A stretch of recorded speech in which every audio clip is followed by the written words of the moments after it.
மாசிலயோத்தியில் மன்னந்த சரதன் மாசிலயோதியில் மன்னந்த சரதன் மாதவத்தால் வந்த மைந்தனே தாலோ கௌசிகனை தொடர்ந்து கொடியவரை அழித்து யாகம் தனை காத்த வீரனே தாலோ பாதையிலே ஒரு கல்லுருவாய் நின்ற பாவை கருள் செய்த பாலனே தாலோ சீதை மனம் குளிர சோதனையில் வென்ற ஸ்ரீதரனே ரகுராமனே தாலோ தந்தை சொல் காக்கவே நம்பியும் தாரமும் தொடரவனம் சென்ற ராமனே தாலோ சுந்தரியை பிரிந்து அந்தி பகல் அலைந்து சுந்தரியை பிரிந்து அந்தி பகல் அலைந்து சிந்தை கலங்கின ஐயனே தாலோ வானரப்படையுடன் சென்று லங்கேசனை வென்றவனே ஜெய ராமனே தாலோ அன்பர் மனம் குளிர அரசு முடி தரித்தாய் ஆனந்த ராமனே அருள் புரிவாயே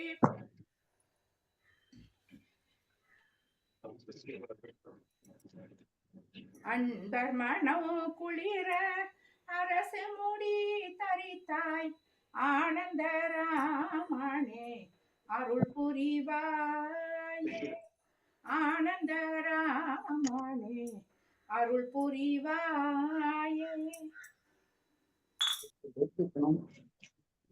ரொம்ப ரொம்ப ரொம்ப நல்லா ராமனின் அருள் எல்லாருக்கும் இருக்கட்டும். ரொம்ப நல்லா பாடினீங்க அமிஸ்ரீ. जय श्री कृष्ण सर. जय श्री कृष्ण.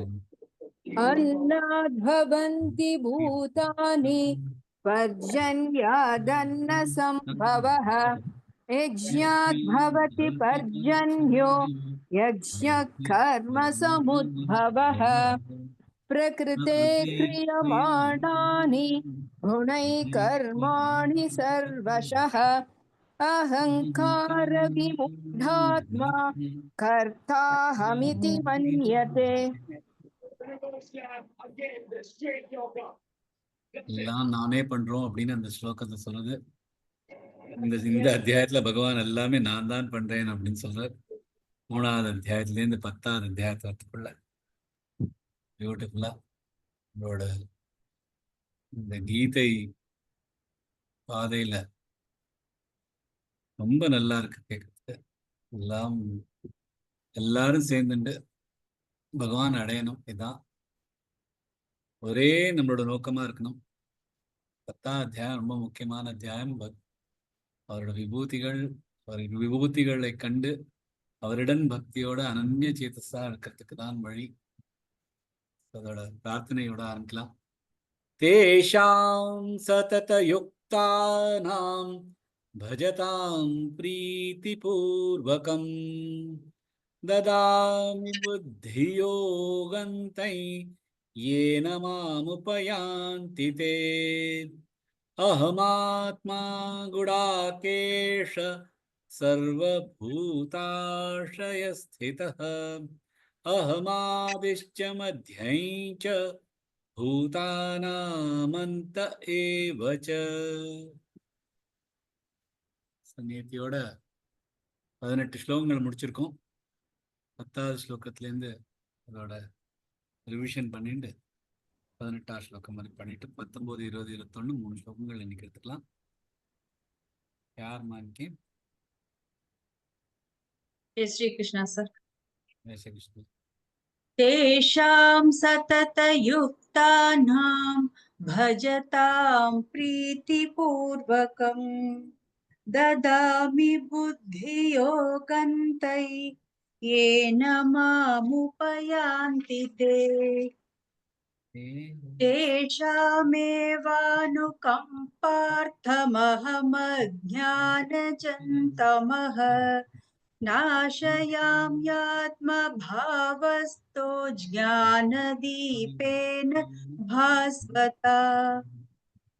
अर्जुन उवाच परं ब्रह्म परं धाम पवित्रं परमं भवान् पुरुषं शाश्वतं दिव्यमादिदेवमजं विभुम्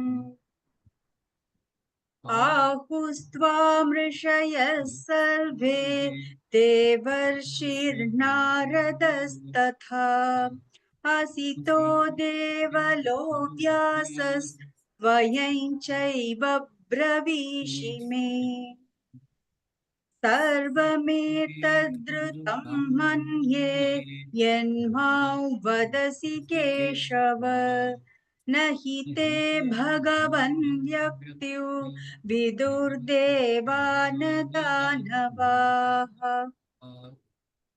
स्वयमेवात्मनात्मानो वेत्थत्वं पुरुषोत्तम भूतभावन भूतेश देवदेव जगत्पते वक्तुर्मर्हस्य शेषेण दिव्या ह्यात्मविभूतयः याभिर्विभूतिभिर्लोकानिमास्तवं व्याप्य तिष्ठसि इमांस्त्वं व्याप्य तिष्ठसि कथं विद्यामहैयोग्योस्त्वां सदा परिचिन्तयन् केषु केषु च भावेषु चिन्त्योऽसि भगवन्मया विस्तरेणात्मनो योगं विभूतिं च जनार्दन भूयः कथय तृप्तिर्हि शृण्वतो नास्ति मे मृतम् பியூட்டிஃபுல். அமிர்தம் அமிர்தம் அமிர்தம். ரொம்ப அழகா இருந்தது கேட்கறதுக்கும். So, அர்ஜுனன் வந்து சார் உங்க வாய்ஸ் கொஞ்சம் லோவா இருக்கு. என்னோட வாய்ஸ் ஸ்லோவா இருக்கா? இப்போ ஓகேயா இருக்கா? ஹலோ, கொஞ்சம் லோவா தான் சார் இருக்கு voice. கொஞ்சம் லோவா தான் இருக்கு சார். வெயிட் பண்ணுங்க, நானா என்னோட ஸ்பீக்கரை கொண்டு வரேன். ஒரு செகண்ட் வெயிட் பண்றேங்களா?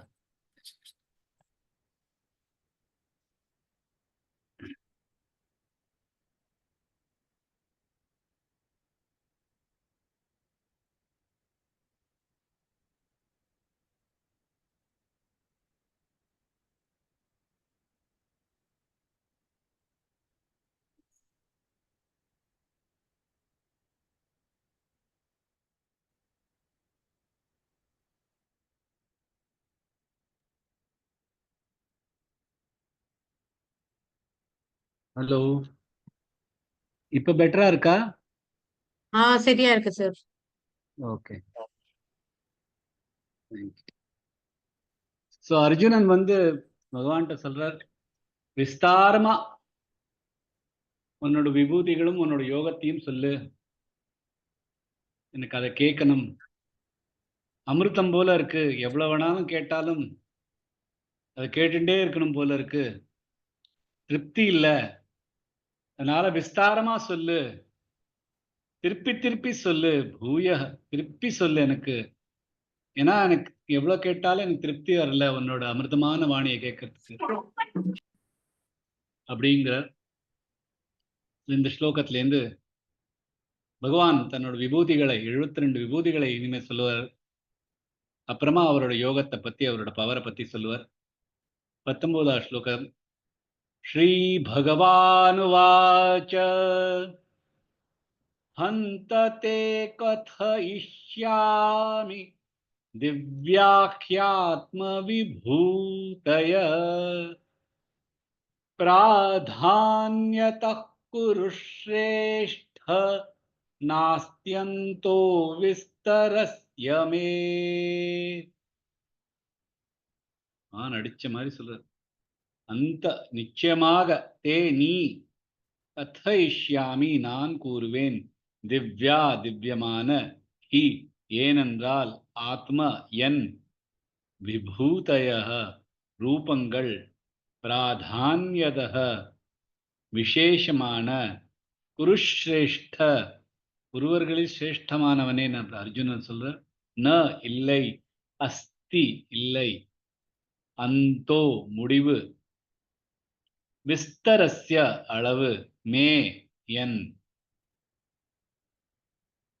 நிச்சயமாக நான் விவரிக்கிறேன் என் விசேஷ திவ்ய ரூபங்களை ஏனென்றால் என் ரூபங்களை வர்ணிக்க ஒரு முடிவோ எல்லையோ இல்லை.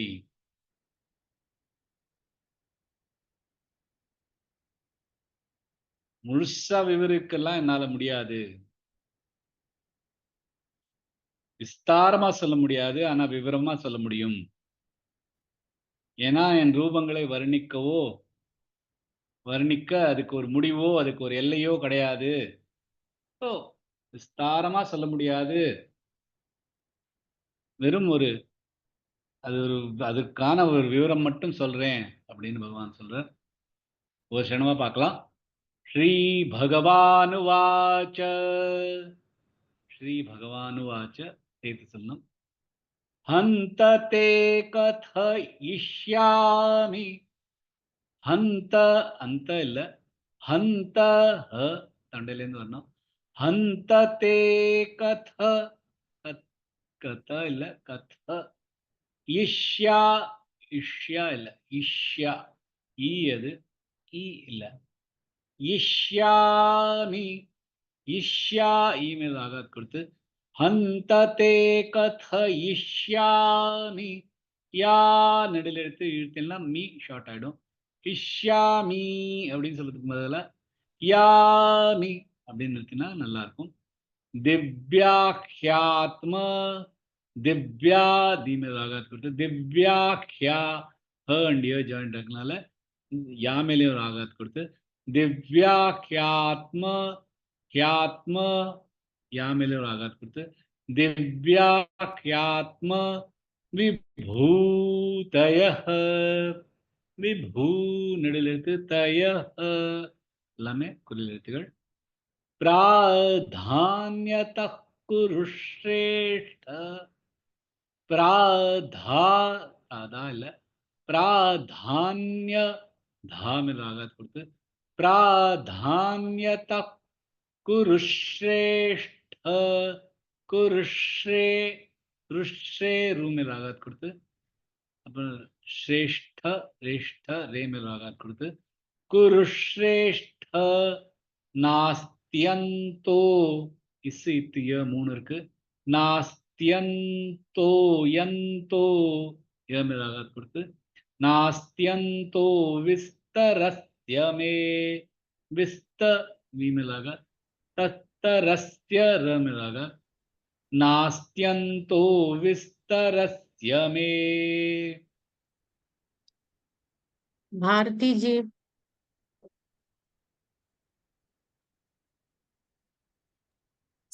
जय श्री कृष्ण सर. जय श्री कृष्ण जी. श्री भगवानुवाच हन्त ते कदयिष्यामि दिव्याख्यात्मविभूतयः प्राधान्यदकृष्रे कुरुश्रेष्ठ नास्त्यन्तो विस्तरस्य मे. Beautiful G. அந்த தே கத அது கதன்னு கேட்டது. அந்த தே கத இஷ்யாமி அண்ட் பிராதான்யத அந்த 2 இடமும் கொஞ்சம் அந்த த அண்ட் கொஞ்சம் ப்ராக்டிஸ் பண்ணுங்க. பாக்கி எல்லாம் பியூட்டிஃபுல்லா இருந்துச்சு. Thank you. Thank you. जय श्री कृष्ण. அந்த தே கதயிஷ்யாமி திவ்யாக்யாத்ம விபூதயः. அர்ஜுனன் வந்து பகவான்கிட்ட கேட்கிறார், மேலும் மேலும் உன்னோட விபூதிகளை, உன்னோட யோகம் ஆயையும் பத்தி சொல்லு. பகவான் வந்து தன்னோட திவ்ய விபூதிகள் பத்தி சொல்றார். திவ்ய அப்படின்னா எல்லாம் தெய்வீகமான, மகத்தான, எதெல்லாம் நல்லதா தெரியறதோ நமக்கு, எதெல்லாம் தெய்வீகமா நமக்கு கைத்தால தெரியறதோ எல்லாமே திவ்யமானது. அவரோட விபூதிகள் எல்லாமே திவ்யமானது. எங்க பார்த்தாலும் நமக்கு பகவானை தெரியணும். ஏன்னா எல்லா வடிவத்திலும் திவ்யமான ஒரு ரூபம் இருக்கும். எல்லாமே பகவான். பிராதான்யத குரு சிரேஷ்ட நாஸ்தியந்தோ விஸ்தரஸ்யமே. பகவான்கிட்ட அர்ஜுனன் சொல்ற, உன்னோட விபூதிகள்லாம் விஸ்தாரமா சொல்லு அப்படிங்கிறார். அதுக்கு பகவான் வந்து, நான் விஸ்தாரமா சொல்ல, விவரமா சொல்றேன். ஏன்னா என்னோட விபூதிகளுக்கு ஒரு அந்தமே கிடையாது, அளவற்றது அது அப்படிங்கிறார். ஆனா இதே 11வது அத்தியாயத்துல அர்ஜுனன் வந்து பயந்துண்டு, ஹெசிடேட்டா, தயக்கத்தோட பகவான்கிட்ட கேட்கிறார், நீ என்ன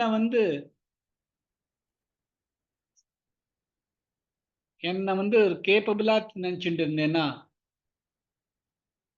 என் மேல உனக்கு ஒரு இரக்கம் இருந்ததுன்னா, உன்னோட திவ்ய ரூபத்தை எனக்கு காமி,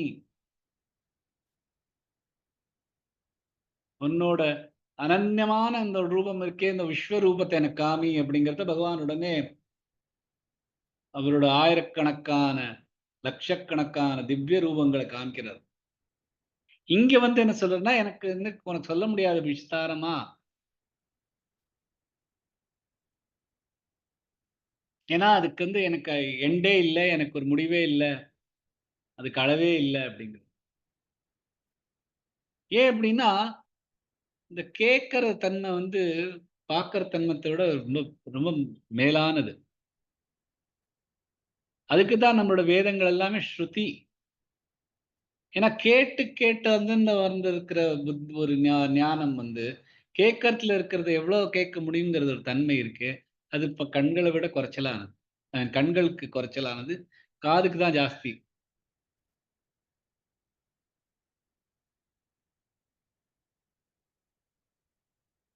கேட்டு கேட்டதுனால்தான் அர்ஜுனனுக்கு இன்னும் பார்க்கணும் பார்க்கணும் பார்க்கணும்னு ஒரு ஆசை வருது.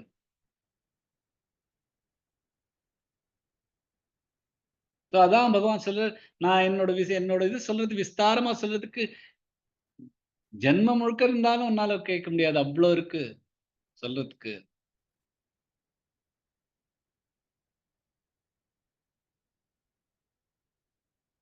இவ்வளவு கேட்டியும் அர்ஜுன் தோன்றது, எனக்கு எனக்கு தெரிஞ்சதெல்லாம் ரொம்ப குறைச்சல் தான், எனக்கு அதனாலதான் எனக்கு விஸ்தாரமா வேணும் அப்படின்னு அர்ஜுனனுக்கு இல்லை. எவ்வளவு கேட்டாலும் முடியல. அதனால்தான் தயக்கத்தோட 11வது அத்தியாயத்துல கேட்கிறேன், எனக்கு முழுசா காமி அப்படிங்கிறது பகவான் காமிச்சிருக்காரு.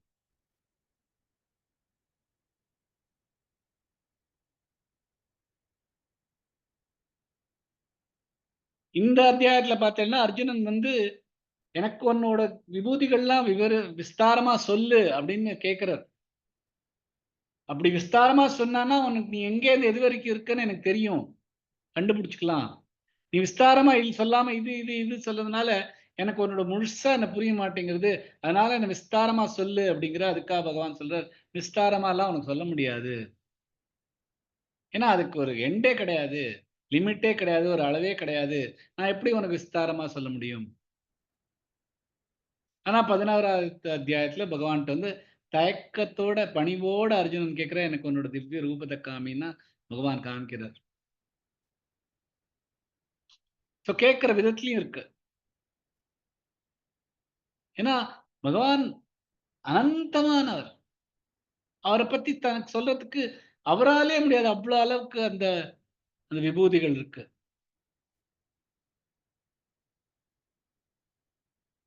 ராமாயணத்துல ரொம்ப அழகான ஸ்லோகம், எல்லாருக்கும் தெரிஞ்ச ஸ்லோகம்.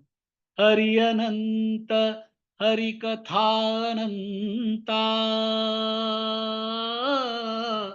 கஹி சுனஹி बहुविधि सब संता रामचंद्र के चरित सुहाए हे कल्पकोटि लगी जा हिन गाए राम सिया राम जय जय राम श्याम श्याम राधे श्याम श्याम श्याम। हरि अनंत अनंत एंडलेस इनफाइनाइट हरि कथा अनंता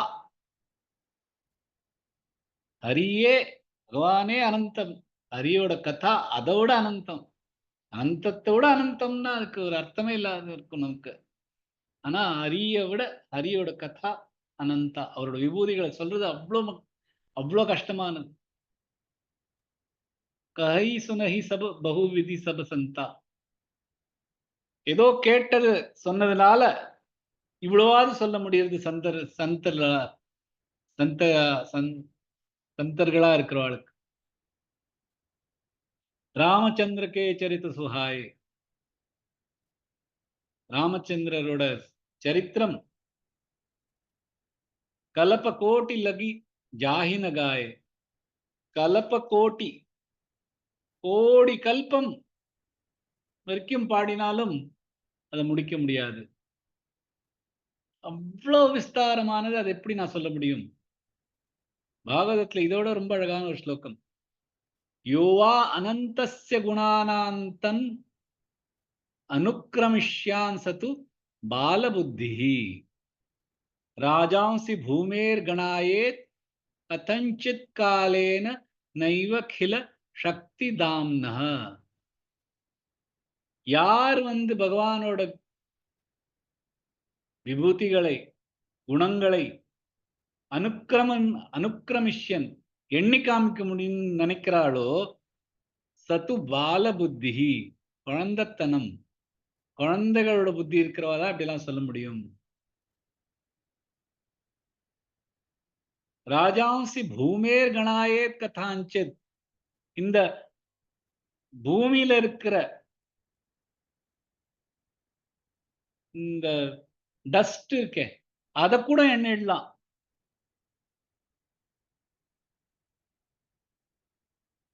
நைவ கில சக்தி தாம்னஹா அவரோட பகவானோட அருள்களை விபூதிகளை என்றது அதை விட கஷ்டமானது. சோ அந்த மாதிரி கஷ்டமான இவ்வளோ அனந்தமான என்னோட திவ்ய ரூபங்களை பத்தி உனக்கு சொல்றதுக்கு அவ்வளவு விஸ்தாரமா சொல்ல முடியாது, விளக்கமா சொல்றேன் அப்படின்னு பகவான் பிராதான்யத குருஷ்ரேஷ்டோ நாஸ்தியந்தோ விஸ்தரஸ்யமே அப்படின்னு இந்த ஸ்லோகத்துல சொல்லிட்டு அடுத்த ஸ்லோகத்துல இருந்து அவரோட குணங்களை அவரோட விபூதிகளை ஒன்னொன்னா சொல்றார். 20வது ஸ்லோகம். அஹமாத்மா குடாகேஷ சர்வபூதாஷய ஸ்திதः அஹமாதிஷ்ச மத்யஞ்ச பூதானாமந்த ஏவச. இதான் நம்மளோட பெயரா எடுத்துருக்கோம். அகம் நான், ஆத்மா பரம்பொருள் ஆத்மா, குடாகேஷ தூக்கத்தை வென்றவன் அர்ஜுனன் சொல்ற, சர்வ எல்லா பூத உயிரினங்கள், ஆசய மனதில், ஸ்திதஹ வசிக்கிறேன், அகம் நான், ஆதி ஆரம்பம், ச மற்றும் மத்தியம் நடுவில், ச பூதானாம் உயிரினங்களின், அந்த முடிவு, ஏவ கூட, ச மற்றும். நான் தான் ஆத்மா, நான் தான் இந்த பரம்பொருள், எல்லா உயிரினங்களின் மனதில் வசிக்கிறேன், நான் தான் எல்லா உயிரினங்களின் முதல் நடு மற்றும் முடிவு கூட அப்படின்னு பகவான் சொல்றார். அஹமாத்மா குடாகேஷ், அஹமாத்மா குடாகேஷ, அஹ அக இல்ல ஹ, அது தொண்டையிலேருந்து வரணும். அஹமாத்மா மாமேல ஆகாத் கொடுத்து மாத்மா குடாகேஷ, குடாகே டாகே ரெண்டுமே நெடுல் எழுத்துக்கள், ஷ ஷார்ட் ஆயிடும். குடாகேஷ சர்வபூதா, சர்வ ரஃபா, பூதா ரெண்டுமே நெடுல் எழுத்துக்கள், ஷயஸ்தி ஷயஸ்தி யஸ்தி யம் இலாகாத் கொடுத்து யஸ்திதः அஹமாதிஷ்ச அஹ அக இல்ல அஹ மாதிஷ்ச மா நெடில் எழுத்துக்கள் திஷ்ச தீமில் ஆகாத் கொடுத்து திஷ்ச மத்யைச்ச மத்ய ध ण्य मामिल आगात मध्यैच भूतानामन्त भूताना लमे नडील எழுத்துக்கள் मन्त मामिल आगात मन्त एवच एव ए தொண்டையிலேருந்து வரணும் ஏவ இல்ல ஏவச்ச Banuji, जय श्री कृष्ण सर जी। जय श्री कृष्ण जी अहमात्मा गुडाकेश सर्वभूताशयस्थितः अहमादिश्च मध्यैश्च भूतानामन्त एव च। ब्यूटिफुल ஷயஸ்திதः அந்த த மத்யைச்ச அந்த த அது கொஞ்சம் मध्यैश्च ध। ओके सर जी। மட்டும் பாக்கெல்லாம் பியூட்டிஃபுல்லா இருந்தது. ஸோ அர்ஜுனன் குடாகேஷ அப்படி சொல்லிட்டு, குடாகேஷன்னா தூக்கத்தை வென்றவர். பகவான் தன்னுடைய 72 விபூதிகளை ஆரம்பிக்கிறார் இந்த ஸ்லோகத்திலேருந்து. இல்ல 2 முக்கியமான விபூதிகளோட ஆரம்பிக்கிறார். ஒண்ணு, நான் தான் ஆத்மா. எல்லா உயிரினங்களின் மனசில் வசிக்கும் ஆத்மா நான் தான். ரெண்டாவது சொல்ற, எல்லாத்துக்குமே ஆரம்பமும் சரி, மத்தியமும் சரி, நடுவில் இருக்கிறதும் சரி, எண்டு அந்தமும் சரி, எல்லாமே நான் தான். இந்த ஆத்மா அப்படிங்கிறார். அகம் ஆத்மா அப்படின்னா என்ன? அதோட ஆப்போசிட் நினைச்சுக்கலாம். எது நம்மது இல்லையோ, எது நம்ம இல்லையோ அத வேற அப்படிங்கிறோம். எது நம்மளது இல்லையோ அது உன்னோடது, அவனோடது, அவளோடது அப்படிங்கிறோம். நம்ம யாரையாவது வெளியில இருந்து சாப்பாட்டு கழிச்சுன்னு போனானா, நீ வேற நான் வேற அப்படின்னு தான் வச்சுருக்கோம். உன் பில்ல நீ கட்டிக்கோ, என் பில்ல நான் கட்டிக்கிறேன். நீ வேற நான் வேற. நீ அப்படின்னா நான் அப்படின்னா யாரு? நீயும் நான் தனித்தனியா அப்படி பாக்குறதுனால ரெண்டும் தனியா தெரியுது.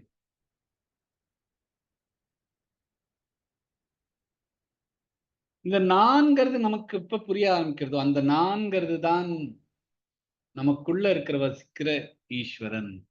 இந்த ஆத்மாதான் நாம். நாம் அப்படின்னா நான் அப்படின்னு நம்ம கண்ணாடிக்கு ஏத்தாப்புல பார்த்தோம்னா நமக்கே டவுட் வரும், இதான் நானா அப்படின்னு. ஏன்னா நம்ம ஒரு மூஞ்சியை பார்ப்போம், அந்த மூஞ்சியை பார்க்கறச்ச அது நானா அப்படின்னு தான் தோணும். அது நானா அப்படின்னு தோணுச்சு, உள்ள ஏதோ ஒரு மனசுக்குள்ள ஓடும். உங்களுக்கு இது வரைக்கும் அந்த எக்ஸ்பீரியன்ஸ் இல்லைன்னா போய் பாருங்க, கண்ணாடிக்கு ஏத்தாப்புல எடுத்து நின்னுண்டு இந்த மூஞ்சியை பார்த்து இது நானா அப்படின்னு ஒரு கேள்வி கேட்டேன்னா உங்களுக்கே மனசுக்குள்ள ஏதோ உருளும். இது நான் இல்லையோ, இது நானா, இதான் நானா அப்படிங்கிற ஒரு மனசுல வச்ச அந்த நான்கிற ஒரு கான்சியஸ்னஸ் நமக்கு அப்பதான் புரியும். அதுதான் நம்மளோட ஆத்மா, அதுதான் நான் அப்படின்னு பகவான் சொல்ற. இதான் நான், இந்த நான் தான் ஈஸ்வரன் அப்படின்னு எல்லாருக்குள்ள வசிக்கிற நான் தான் ஈஸ்வரன் அப்படின்னா எல்லாரும் தனக்கே நமக்குள்ள இருக்கிற ஈஸ்வரனை புரியும். இன்னொருத்தருக்குள்ளே இருக்கிறதும் ஈஸ்வரன் தான் அப்படின்னு புரிய ஆரம்பிச்சுன்னா அவருக்குள்ளேயும் ஈஸ்வரனை பார்க்க ஆரம்பிச்சிடலாம் நம்மளால. ஸோ எவரை பார்த்தாலும் நமக்கு ஈஸ்வரரா தெரிவா. அதனால்தான் முதல்ல ஆரம்பிக்கிறச்சே அகமாத்மா குடாகேஷ அப்படின்னு ஆரம்பிக்கிறார். அகமாத்மா குடாகேஷ சர்வபூதாசயஸ்திதா, எல்லா உயிரினங்களுக்குள்ளேயும் நான் வசிக்கிறேன். எவ்வளவு அழகா ஒரே லைன்ல. உங்களுக்கு வேற ஒண்ணுமே பார்க்க வேண்டாம், எதை பார்த்தாலும் உங்களை அப்புறம் பகவானை பார்க்க முடியும். அதுக்கு நமக்குள்ள இருக்கிறதும் பகவான் தான் அப்படிங்கறத பார்க்க ஆரம்பிக்கணும் முதல்ல. அதுக்கப்புறம் தான் இன்னொருத்தரை பார்க்க முடியும்.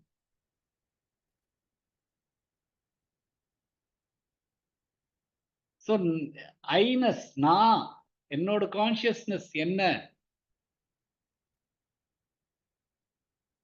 அப்படின்னு ஒண்ணு வந்து அதுல இருந்து பகவான் தான் அப்படின்னு நம்ம பண்றது எல்லாமே பகவான் தான் அப்படிங்கிற ஒரு நம்மளோட மைண்ட்ல இருந்து அது வெளியில வந்துடும். போன ஸ்லோகங்கள்லயும் சொல்லியிருந்தேன், நம்மளால ஏன் வெளியில வர முடியலன்னா இதெல்லாம் நம்ம பண்றோம், இதெல்லாம் நம்ம தேகத்தால வருது. ஏன்னா இந்த தேகம் வந்து இந்த உறுப்புகளால பண்ணது, இந்த உறுப்புகள்லாம் இந்த உலகத்துல இருந்து பண்ணது, அந்த மாயையிலேருந்து வந்ததெல்லாம் இது. அதனால நம்மளால எது பண்றோமோ நம்ம பண்றோம் அப்படிங்கிறது அந்த அந்த நம்ம மைண்ட் அப்படியே கண்டிஷன். சின்ன வயசுல இருந்து அப்படிதான், பிறந்ததுல இருந்து நம்ம சாப்பிடுறோம், நமக்கு பசிக்கிறது, இதெல்லாம் தான் முதல்ல வருது. முதல்ல நம்ம வேற எதையுமே யோசிக்கிறது இல்லை. நமக்குள்ள இருக்கிற பசியும் நமக்குள்ள இருக்கிற வலியும் நமக்கு தெரியல. இந்த மூச்சு விட முடியாம வெளியில குழந்தை பிறக்கறதுலேருந்து அந்த செகண்ட்லேருந்து அதுக்கு புத்தி கொஞ்சம் வளர வரைக்கும் எல்லாமே இந்த உலகம் தேகத்தோட தான் அதுக்கு சார்ந்து இருக்கு. அதனால மைண்ட் எப்பொழுதுமே மனசும் இந்த பிரகிருத்தினால வந்ததுன்னா மனசு அப்படியே கண்டிஷன்டா இருக்கு. பகவான் எல்லாம் பார்க்க முடியாது. நமக்குள்ள இருக்கிறது இந்த தேகம் தான், அந்த தேகம் தான் எல்லாம் பண்றதுங்கிறது நமக்கு புரியுது. அதை முதல்ல அழிக்கணுங்கிறதுக்காக முதல்ல ஆரம்பிக்கிறார் பகவான். ஆமாத்மா குடாகேஷ அப்படின்னு, நான் தான் உனக்குள்ள இருக்கிற ஆத்மா. அது புரியலையா? அடுத்ததா பகவான் என்ன சொல்றார், நான் தான் எல்லாத்தையும் கிரியேட் பண்றேன், அதை தாங்கிக்கிறவனும் நான் தான், அதை அழிக்கிறவனும் நான் தான். நாதான் ஆதி, நாதான் மத்தியம், நாதான் அந்த. எப்படி ஒரு கடல்ல வந்து கடல்ல இருக்கிற அலை எல்லாத்தையும் அந்த கடலே உருவாக்கி அதையே தாங்கிண்டு அதையே திரும்பி எடுத்துக்கிறதோ, இந்த கடல் அப்படியே இருக்கோ, கடல்ல ஒரு மாற்றமும் இல்லை, அலைகள் தான் வந்துட்டு போயிட்டு இருக்கு.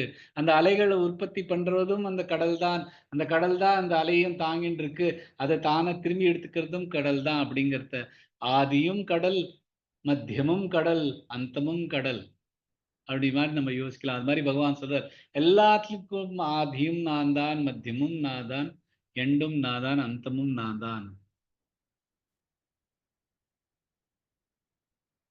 இது நமக்கு வந்து புரியறதுக்கு கொஞ்சம் கஷ்டமா இருக்கு. நமக்குள்ள இருக்கிற இந்த ஈஸ்வரன் பகவான், நமக்குள்ள இருக்கிற அந்த ஆத்மா, நமக்குன்னு நாம் அப்படின்னு சொல்லிக்கிறது, நாம் நம்ம ஆத்மா, இதுவும் ஈஸ்வரன் அப்படின்னு சொல்றதுக்கு நமக்கு புரிய மாட்டேங்கிறது, புரியறது கஷ்டம். அதே மாதிரி எல்லாத்தையும் படைச்சவனும் அதுதான், எல்லாத்தையும் தாங்கிக்கிறவனும் அதுதான், அதுக்கான அந்தமும் அவர்தான் அப்படிங்கிறது புரியறதுக்கும் கொஞ்சம் கஷ்டமா இருக்குங்கிறதுனால பகவான் அடுத்த ஸ்லோகங்கள்ல இருந்து புரியிற மாதிரி பொருள்களையும் மனிதர்களையும் காண்கிறார் விபூதிகளா தன்னோட. அடுத்த ஸ்லோகத்துக்கு போலாம். 21வது ஸ்லோகம். ஆதித்யாநாமஹம் விஷ்ணுர் ஜோதிஷாம் ரவிரंशुमान् மரீச்சிர்மருதாமஸ்மி நக்ஷத்ராணாமஹம் ஷஷி. ஆதித்யானாம், ஆதித்யர்களில், அகம் நான், விஷ்ணு விஷ்ணு, ஜோதிஷாம் ஒளிகளில், ரவி சூரியன், அன்ஷுமான் ஒளிமயமான, மரீச்சேர் மரீச்சீர்ங்கிறவர், மருதாம் மருதர்களில், அஸ்மி நான், நக்ஷத்ராணாம் நட்சத்திரங்களில், அகம் நான், ஷஷி நிலவு. ஆதித்யர்களில் நான் விஷ்ணு, ஒளிக்கும் பொருள்களில் நான் ஒளிமயமான சூரியன், மருதர்களில் நான் மரீச்சி, நட்சத்திரங்களில் நான் நிலவு அப்படின்னு பகவான் சொல்றார். ஒரு க்ஷணமா பார்க்கலாம்.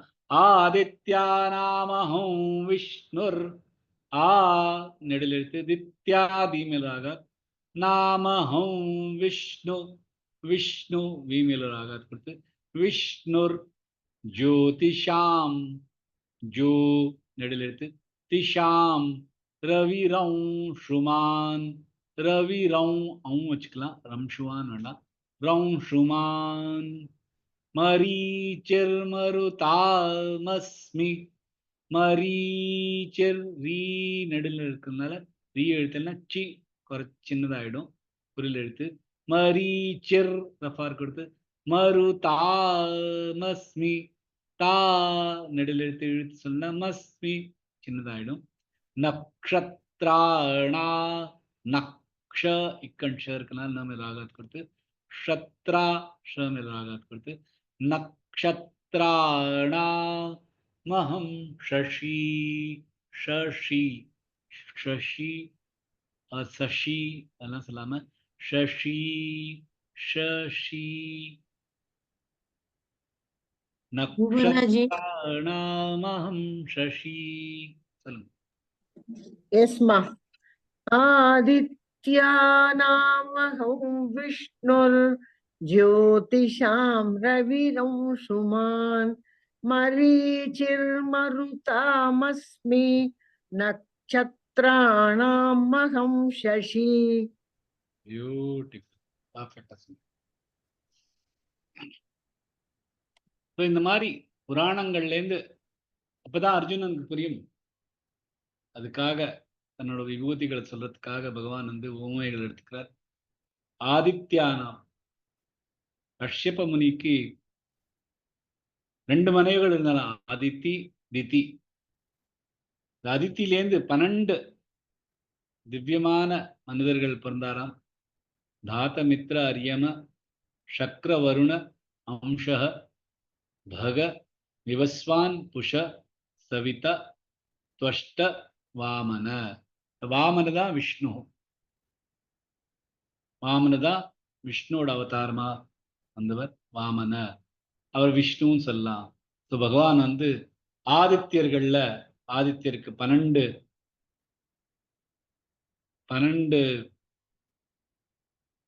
மகன்கள் இருந்தால் அதுல விஷ்ணுவான வாமனர் நான் தான் அப்படின்னு சொல்ற. ஒளிமயமான பொருள்களில் நான் தான் சூரியன். சூரியன் அவ்வளவு முக்கியமானது. அன்சுமான், அன்சுமான் அவ்வளவு ஒளிமயமான சூரியன் நான். ஸோ அந்த சூரியனை பார்க்கறச்செல்லாம் நமக்கு பகவான் நம்ம மனசுல வரணும். சூரியனை பார்த்தா என்ன, சூரியன்னா உடனே சூரியனை பார்க்கறது இல்லை, அந்த வெளிச்சத்தை பார்க்கறது. அம்சுமான், சூரியன்லேருந்து ரேடியேட் ஆகிற இந்த வெளிச்சத்துல எல்லா உலகமே தெரியறது. அந்த வெளிச்சம்னா, அந்த வெளிச்சம் வந்து ஒரு பொருள் மேல படுறதுனாலதான் அந்த பொருளுக்கே ஒரு மகத்துவம் இருக்கு. அந்த வெளிச்சம் இல்லைன்னா அந்த பொருளே இல்லை. ஸோ அந்த வெளிச்சத்தை பார்க்கறதுலாம், அந்த வெளிச்சத்துலேருந்து வர பொருள்கள் எல்லாம் பார்க்கறச்செல்லாம் பகவானை பார்க்கலாம். அவ்வளவுதான் சூரியன் அவ்வளவு முக்கியமான.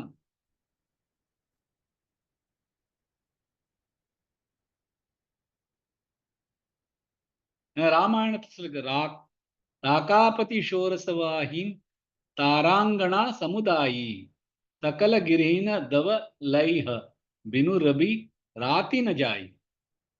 பினு ரபி ராத்தி ந ஜாய். சூரியன் இல்லாம இந்த ராத்திரி போகாது. எவ்வளவுதான் இந்த தாராங்கணா, இந்த ஸ்டார்ஸும் எல்லாம் இந்த இருந்தாலும் இந்த ராத்திரியோட இருளை எடுக்க முடியாது. சூரியன் உதிச்சாதான் இந்த ராத்திரி போகும். அவ்வளவு பவர்ஃபுல் ஆனது இந்த சூரியன். சூரியனும் நான் தான் அப்படிங்கிற. அப்புறம் இரவு அப்படிங்கிறச்ச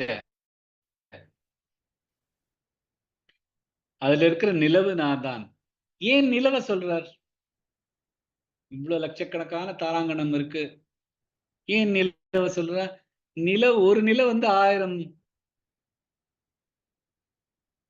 நட்சத்திரங்களுக்கு சமானம் அதோட ஒளியில. பகவானுக்கு அந்த ஒளி எவ்வளவு முக்கியமானது. ஏன்னா ஒளியிலதான் ஞானம் இருக்கு. இந்த ராத்திரியில பார்த்தேன்னா, ராத்திரி ஸ்கைல, ஆகாசத்துல நான் நிலவு அப்படிங்கிற.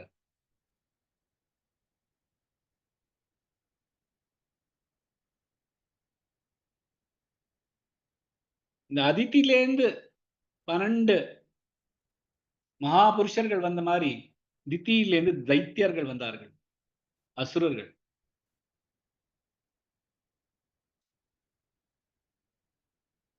இந்த தைத்தியர்களில் திதிக்கு வந்து இந்திரனோட பவர்ஃபுல்லான ஒரு தேவர் நமக்கு பிறக்கணும் அப்படிங்கிறதுக்காக தன்னோட யோனியில ஒரு குழந்தைய ஒரு வருஷத்துக்கு மேல வச்சிருந்தாலும் இப்ப இந்திரன் வந்து தன்னோட வஜ்ரத்தை எடுத்துட்டு அந்த கருவை பீஸா கிழிச்சுட்டாராம். அப்ப அந்த ஒரு கருல இருந்து 49 கருகள் வந்துதான். இவாதான் மருதா. இந்த 49 மருதர்கள் வந்து 49 காற்றுகளா எல்லாம் வீசுறதுதான்.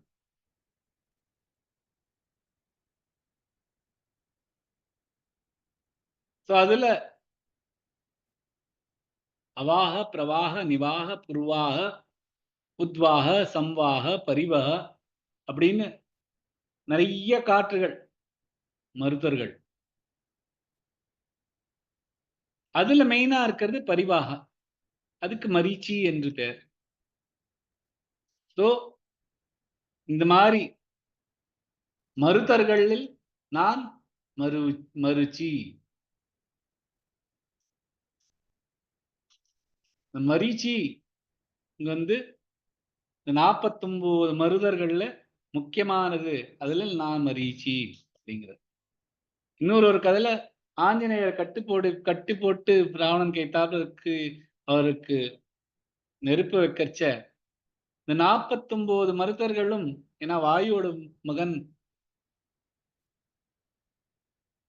அனுமாரை இப்படி கட்டி போட்டதுன்னா இந்த 49 மருதர்களும் காற்றாக வீசினாலும் அந்த காற்றுல தான் அவரோட கயரெல்லாம் கட்டாயி அவரால லங்கையே அழிக்க முடிஞ்சது அப்படின்னு இருக்காது.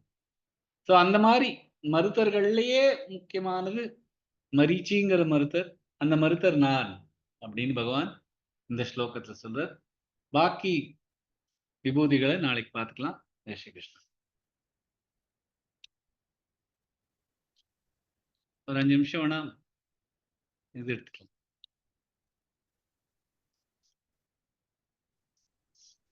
சொல்லு.